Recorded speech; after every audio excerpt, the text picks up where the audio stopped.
2022년 1건, 2023년 17건, 2024년 220건, 2025년 8월까지 330건. 캄보디아에서 한국인 납치와 감금 신고 숫자입니다. 4년 만에 330배 폭증했습니다. 정부에 신고해도 대사관에 연락해도 현지와 협의 중이란 답변만 들었습니다. 그때 한 어머니가 나섰습니다. 58세 박미숙 씨. 평생 시장에서 반찬 가게만 하던 그녀가 혼자 캄보디아로 건너갔습니다. 아들을 구하기 위해서 200일간의 처절한 싸움 끝에 아들을 구출했고 피해자 가족 모임을 만들어 위험에 빠진 청년들을 더 구해냈습니다. 지금부터 그 이야기가 시작됩니다. 저는 서울 마포구 작은 재래시장에서 30년 넘게 반찬 가게를 운영해 온 평범한 아줌마입니다. 남편을 일찍 여의고 혼자 아들을 키우며 살아왔죠. 손님들은 늘 제게 말씀하셨습니다. 미숙이 넌 참 강하다. 하지만 사실 저는 강한 사람이 아니었습니다. 그저 아들 앞에서만큼은 무너질 수 없었을 뿐이죠. 2024년 3월 아들 준호가 집에 들어오며 환하게 웃었습니다. 엄마 드디어 취직했어요. 29살 아들은 대학 졸업 후 5년 넘게 취업 준비를 했습니다. 면접 보러 갈 때마다 새 와이셔츠를 사주고 싶었지만 그럴 형편이 안 됐죠. 어디 붙었는데? 캄보디아요. IT 회사인데 월급이 400만 원이래요. 캄보디아라는 단어를 듣는 순간 가슴 한쪽이 철렁 내려앉았습니다. 뉴스에서 본 적이 있었거든요. 동남아에서 한국 젊은이들이 사기를 당한다는 이야기를. 준호야, 그게 정말 괜찮은데 맞아. 엄마 걱정 마세요. 정식 계약서도 있고 회사 홈페이지도 있어요. 아들은 제 손을 꼭 잡으며 말했습니다. 이제 엄마 편하게 해드릴게요. 매달 100만 원씩 보낼게요. 그 말을 듣는 순간 눈물이 왈칵 쏟아질 뻔했습니다. 효자인 우리 준호가 얼마나 미안해했을까요? 취업 못하고 집에 있으면서 엄마한테 집만 된다고 생각했을 거예요. 출국 전날 밤 저는 아들 방 앞을 서성였습니다. 노크를 하려다가 멈췄죠. 준호야, 혹시 이상하면 바로 돌아와. 알았어요. 엄마 저 이제 어른이에요. 공항에 배웅 가는 날 아침이었습니다. 아들의 캐리어를 보며 가슴이 먹먹했죠. 저는 생전 비행기를 타본 적도 없는 사람인데 우리 아들은 혼자 낯선 나라로 가는 겁니다. 잘 다녀와. 힘들면 언제든 돌아와. 엄마 이제 제가 엄마 효도할게요. 사랑해요. 출국장으로 들어가는 아들의 뒷모습을 보며 저는 계속 손을 흔들었습니다. 왠지 이게 마지막일 것 같은 불길한 예감이 들었거든요. 하지만 그건 그냥 엄마의 기우였기를 바랐습니다. 며칠 후 아들에게서 연락이 왔습니다. 엄마 잘 도착했어요. 여기 날씨 엄청 더워요. 밥은 잘 먹고 다니니? 네, 걱정 마세요. 문자를 주고받으며 조금 안심이 됐습니다. 그런데 일주일쯤 지나자 아들의 연락이 뜸해지기 시작했죠. 전화를 걸어도 받지 않았습니다. 문자를 보내도 답이 없었어요. 준호야, 엄마야, 무슨 일 있니? 읽음 표시도 뜨지 않았습니다. 가슴이 철렁했죠. 혹시 아픈 건 아닐까? 사고라도 난 건 아닐까? 밤새 잠을 이루지 못하고 핸드폰만 들여다봤습니다. 그렇게 사흘이 지난 어느 날 새벽이었습니다. 핸드폰이 울렸죠. 모르는 번호였지만 저는 황급히 전화를 받았습니다. 여보세요? 어머니. 아들의 목소리였습니다. 하지만 평소와는 너무 달랐죠. 떨리고 작은 목소리였어요. 준호야, 너 지금 어디야? 무슨 일이야? 엄마 저 좀 도와주세요. 여기가. 그 순간 전화가 뚝 끊겼습니다. 여보세요? 준호야, 준호야. 아무리 불러도 대답이 없었죠. 손이 덜덜 떨렸습니다. 다시 그 번호로 전화를 걸었지만 연결되지 않았어요. 잠시 후 문자가 한 통 왔습니다. 엄마 미안해요. 걱정 마세요. 그게 아들이 보낸 마지막 문자였습니다. 저는 그 문자를 보는 순간 알았어요. 우리 준호가 큰 위험에 처했다는 걸. 손이 덜덜 떨려서 핸드폰을 제대로 잡을 수조차 없었죠. 새벽 5시였지만 저는 곧바로 경찰서로 달려갔습니다. 제발 우리 아들 좀 찾아주세요. 당직 경찰관은 신고서를 받아들고는 말했습니다. 캄보디아요. 그건 국제사건이라 저희가 할 수 있는 게 없는데요. 그럼 어떡해요? 우리 아들이 지금 위험한데. 외교부 영사콜센터에 연락해보세요. 그날부터 저는 하루에도 수십 통씩 전화를 했습니다. 외교부에도 대사관에도 경찰청에도 국회의원실에도. 하지만 돌아오는 대답은 매번 똑같았죠. 현지 경찰과 협조 중입니다. 조금만 기다려주세요. 저희도 최선을 다하고 있습니다. 기다리라는 말만 반복됐어요. 저는 시장 가게 문을 닫고 매일 컴퓨터 앞에 앉았습니다. 캄보디아 한인의 인터넷 카페를 찾았죠. 그곳에는 저와 똑같은 사연을 가진 가족들이 가득했습니다. 우리 딸이 사라진 지 석 달째입니다. 아들이 보이스피싱 조직에 끌려갔대요. 경찰도 대사관도 아무것도 안 해줍니다. 수십 개의 글을 읽으며 저는 온몸이 얼어붙었습니다. 이게 정말 2024년 대한민국에서 일어나는 일인가? 전 세계 5위 군사 강국이라던 우리나라가 자국민이 납치당하고 감금당하는데 아무것도 못한다는 게 믿기지 않았죠. 어느 날 밤 저는 시장 상인회장님 가게로 찾아갔습니다. 김철수 회장님은 30년 동안 옆 가게에서 생선 장사를 하신 분이었어요. 회장님, 제가 어떻게 하면 좋을까요? 저는 그분 앞에서 처음으로 무너졌습니다. 30년 동안 시장에서 울지 않던 제가 그날은 참을 수 없었죠. 미숙이 혼자 가면 안 돼. 위험해. 그럼 어떡해요? 아무도 안 도와주는데. 내가 같이 갈게. 회장님의 말에 저는 고개를 들었습니다. 나도 딸 있는 사람이야. 미숙이 혼자 보낼 수 없어. 그날 밤 저는 결심했습니다. 정부가 안 도와주면 제가 직접 가는 수밖에 없다고. 여권을 만들러 가는 날 손이 떨렸습니다. 58 평생 살면서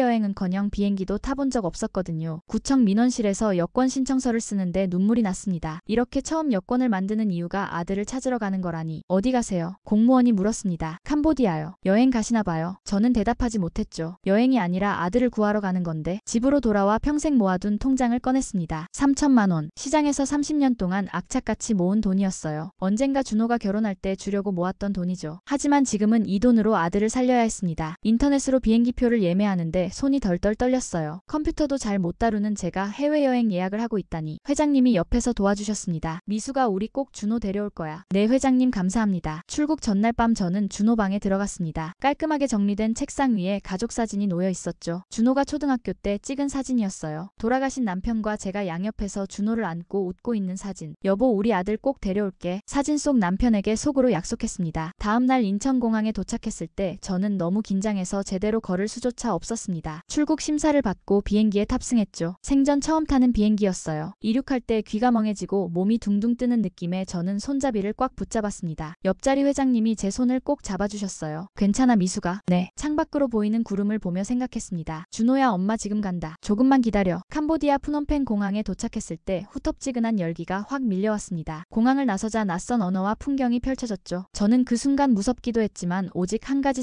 생각뿐이었어요. 준호를 찾아야 한다. 미리 연락했던 한인회 간사 이동욱 씨가 공항 밖에서 기다리고 있었습니다. 박미숙 씨 맞으시죠? 네 감사합니다. 일단 호텔로 가시죠. 택시를 타고 가는 동안 이동욱 씨는 말했습니다. 솔직히 말씀드릴 거 여기서 실종된 한국인이 한두 명이 아닙니다. 그럼 다들 어떻게 됐어요? 운 좋으면 찾기도 하죠. 하지만 대부분은 그는 말을 잇지 못했습니다. 저는 가슴이 철렁했지만 고개를 저었어요. 우리 준호는 꼭 찾을 겁니다. 호텔에 짐을 풀고 한인회 사무실로 갔습니다. 거기엔 저와 같은 처지의 가족들이 모여 있었죠. 제 딸이 사라진 지 넉 달째예요. 한 아버지가 말했습니다. 제 동생도요 석 달 전에 연락이 끊겼어요. 모두가 같은 이야기를 했습니다. 좋은 일자리라며 속아서 캄보디아로 왔고 도착하자마자 여권을 빼앗기고 감금당했다는 것. 그들은 보이스피싱 범죄를 강요당하고 있었어요. 경찰은 뭐 한대요? 제가 물었습니다. 경찰도 다 매수됐어요. 중국 조직들이 캄보디아 정부까지 손에 넣었다고요. 이동욱 씨의 말에 저는 멍해졌습니다. 그럼 도대체 누가 우리 아들을 구해줄 수 있단 말인가? 다음날 저희는 시아누크빌로 향했습니다. 아들이 마지막으로 있었다는 곳이었죠. 차로 4시간을 달려 도착한 시아누크빌. 그곳은 제가 상상했던 것과는 완전히 달랐습니다. 바다가 보이는 아름다운 해안 도시였지만 곳곳에 흉측하게 버려진 고층 건물들이 서 있었어요. 저게 다 뭐예요? 중국 자본이 들어와서 지은 건물들이에요. 카지노 금지되면서 다 버려진 거죠. 건물마다 중국어 간판이 붙어 있었습니다. 그리고 그 건물들 안에 한국 젊은이들이 감금돼 있다는 거예요. 준호도 저 안에 있을까요? 아마도요. 저는 그 건물들을 보며 온몸이 떨렸습니다. 우리 아들이 저 안에서 얼마나 무서웠을까? 얼마나 엄마를 찾았을까? 한인의 사무실에서 만난 한 청년이 있었습니다. 한 달 전 그 건물에서 탈출했다는 26살 청년이었죠. 저도 취업 사기로 여기 왔어요. 도착하자마자 여권 빼앗기고 휴대폰 압수당했어요. 그럼 어떻게 탈출했어요? 경비가 방심한 틈을 타서 3층에서 뛰어내렸어요. 그의 다리엔 아직도 깁스가 돼 있었습니다. 박준호라는 사람 아세요? 제가 아들 사진을 보여주자 청년은 고개를 끄덕였어요. 그 형 알아요. 저랑 같은 방이었어요. 그 순간 저는 심장이 멎는 줄 알았습니다. 우리 아들이 어디 있어요? 지금 괜찮아요. 7층에 있을 거예요. 하지만 지금쯤 다른 곳으로 옮겨졌을 수도 있어요. 저는 그 자리에서 주저앉을 뻔했죠. 회장님이 부축해 주셨어요. 미수가 정신 차려 아직 포기하면 안 돼. 청년이 알려준 건물 앞에 도착했을 때 저는 숨이 멎는 듯 했습니다. 30층짜리 거대한 콘크리트 건물. 입구에는 경비원들이 서 있었고 곳곳에 CCTV가 달려 있었죠. 여기가 맞아요. 네 하지만 들어갈 수는 없어요. 이동욱 씨가 말했습니다. 저는 그 건물을 올려다보며 소리치고 싶었어요. 준호야 엄마 왔어. 하지만 아무 소리도 낼 수 없었습니다. 며칠 동안 저희는 그 건물 주변을 맴돌았어요. 어떻게든 들어갈 방법을 찾으려고요. 어느 날 밤 회장님이 말했습니다. 내가 배달원으로 위장해서 들어가 볼게. 안 돼요. 위험해요. 미수가 이러다간 준호 못 찾아. 다음날 새벽 회장님은 음식 배달원 복장을 하고 건물에 접근했습니다. 하지만 1분도 안 돼서 경비원들에게 붙잡혔죠. 여기 뭐 하는 곳이에요? 배달 왔는데요. 주문 안 했는데 왜 와 꺼져? 경비원이 회장님을 밀쳤고 회장님은 바닥에 넘어졌어요. 회장님, 제가 달려가자 경비원들이 저를 막아섰습니다. 다시 오지 마. 다음엔 가만 안 둬. 그날 밤 호텔에서 회장님은 무릎에 피멍이 들어 있었습니다. 미안해 미수가 내가 무능해서. 아니에요 회장님 제가 죄송해요. 저는 무릎을 꿇고 회장님께 사과했죠. 이 먼 곳까지 와서 다치게 만들었으니까요. 그날 밤 저는 아들의 마지막 문자를 또 꺼내봤습니다. 엄마 미안해요. 걱정 마세요. 눈물이 핸드폰 화면 위로 떨어졌어요. 준호야 엄마가 못난 게 죄다 미안해. 다음날 한인의 사무실에서 이동욱 씨가 말했습니다. 캄보디아 경찰에 신고해봤자 소용없어요. 그들도 다 한패거든요. 그럼 어떡해요? 한국 언론을 이용해야 해요. 방송이 나가면 정부도 움직일 수밖에 없어요. 그의 말을 듣고 저는 곧바로 한국의 방송사들의 이메일을 보내기 시작했습니다. SBS, KBS, MBC 그것이 알고 싶다. 제발 우리 아들 이야기를 다뤄달라고. 하지만 답장은 오지 않았어요. 일주일이 지나고 2주일이 지나도 아무 소식이 없었죠. 저는 절망했습니다. 아무도 우리를 도와주지 않는데 않는다. 이 세상에 우리 아들을 구할 사람은 아무도 없다. 어느 날 밤 저는 한국에 있는 시장 상인들에게 단체 문자를 보냈습니다. 도와주세요. 우리 준호를 살려주세요. 그 문자를 받은 상인들이 SNS에 글을 올리기 시작했어요. 곧 온라인 커뮤니티에 제 이야기가 퍼졌습니다. 캄보디아에서 아들 찾는 어머니, 정부는 왜 아무것도 안 하나요? 수많은 사람들이 공유했고 댓글을 달았죠. 그리고 마침내 안녕하세요. 방송국 제작진입니다. 연락이 왔습니다. 방송국 PD와 작가 그리고 촬영 감독이 캄보디아로 날아왔습니다. 박미숙 씨 맞으시죠? 네, 감사합니다. 정말 감사합니다. 저는 그들을 보자마자 눈물부터 쏟아졌어요. 드디어 누군가 우리를 도와주러 온 겁니다. 일단 상황부터 들어볼게요. PD님께 모든 이야기를 했습니다. 아들이 어떻게 속아서 여기 왔는지, 마지막 전화에서 떨리던 목소리, 그리고 그 건물 안에 감금돼 있다는 것. 알겠습니다. 저희가 취재해볼게요. 다음날 제작진은 그 건물 앞에서 촬영을 시작했습니다. 카메라가 건물을 비추자 경비원들이 달려왔죠. 여기 촬영 금지야, 꺼져. 저희는 한국 방송국인데요. 여기 한국인이 감금돼 있다는 제보를 받았습니다. 헛소리하지 마. 여긴 정상적인 회사야. 경비원과 제작진 사이에 실랑이가 벌어졌어요. 그 모습을 카메라는 그대로 담았습니다. 왜 촬영을 막으시죠? 숨길 게 있으신 겁니까? PD님의 질문에 경비원은 대답하지 못했어요. 그날 밤 제작진은 한국 대사관을 찾아갔습니다. 한국 국민이 저 건물에 감금돼 있습니다. 공식적으로 구출 요청해주세요. 저희도 노력하고 있습니다만 노력이 아니라 지금 당장 행동이 필요합니다. PD님은 단호하게 말했죠. 이 내용은 방송에 나갈 겁니다. 대사관이 아무것도 안 했다는 것도요. 그 말에 대사관 직원의 얼굴이 굳어졌어요. 알겠습니다. 캄보디아 정부와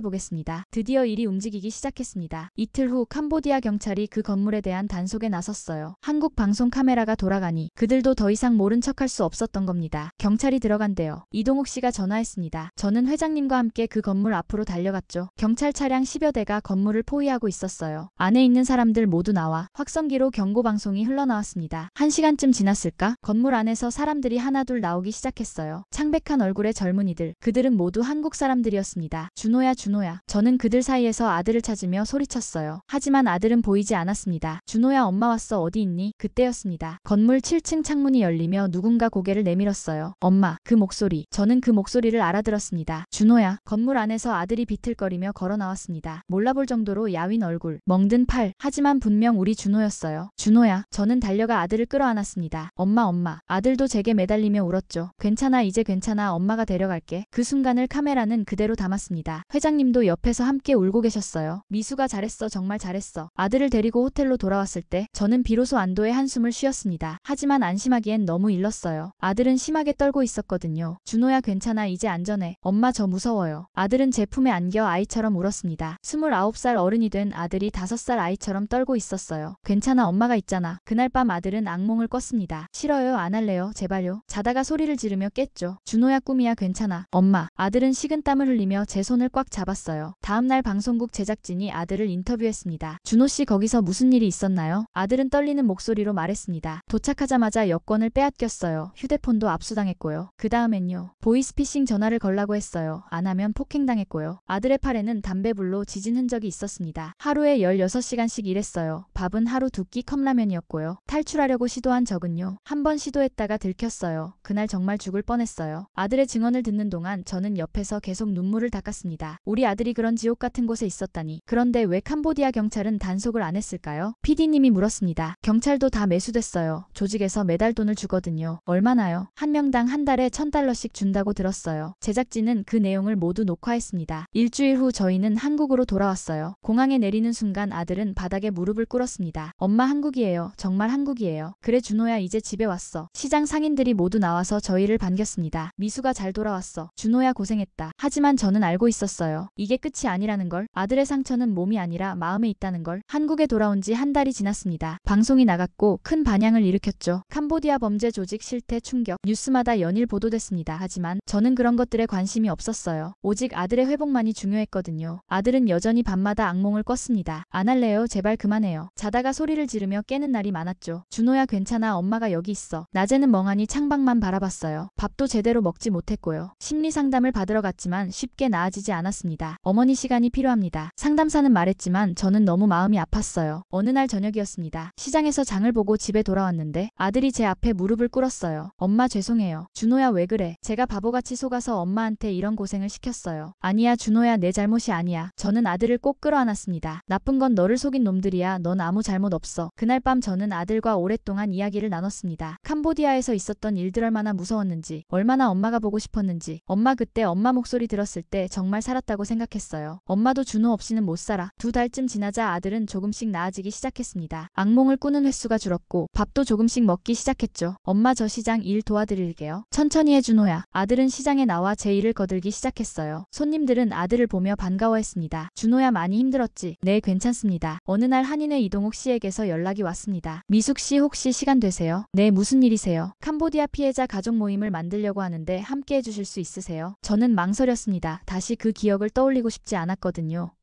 하지만 생각을 바꿨어요. 알겠습니다. 함께 하겠습니다. 일주일 후 저는 서울의 한 커뮤니티 센터에 갔습니다. 그곳에는 20명쯤 되는 사람들이 모여 있었어요. 모두 저와 같은 처지였습니다. 자식을 캄보디아에서 잃어버렸거나 겨우 구출했지만 여전히 고통받고 있는 가족들. 안녕하세요. 저는 박미숙입니다. 제가 먼저 입을 열었습니다. 저희 아들이 캄보디아에서 석 달간 감금됐다가 돌아왔습니다. 저희 딸은 아직도 못 찾았어요. 한 아버지가 울먹이며 말했습니다. 벌써 넉 달째예요. 대사관은 조사 중이래요. 저희 아들도 겨우 돌아왔는데 말을 안 해요. 밥도 안 먹고요. 또 다른 어머니가 말했죠. 모두가 같은 아픔을 겪고 있었습니다. 우리가 함께 목소리를 내야 합니다. 이동욱 씨가 말했어요. 개인이 아니라 단체로 움직여야 정부도 언론도 움직입니다. 그날 저희는 캄보디아 범죄 피해자 가족연대를 만들었습니다. 매주 모여서 정보를 공유하고 아직 구출되지 못한 가족을 찾기 위해 함께 노력하기로 했죠. 미숙 씨가 대표를 맡아주시면 좋겠습니다. 제가요. 네 미숙 씨가 직접 캄보디아까지 가서 아들을 구하셨잖아요. 저는 고개를 끄덕였습니다. 알겠습니다. 함께 하겠습니다. 그 후로 저희는 광화문 광장에도 나갔습니다.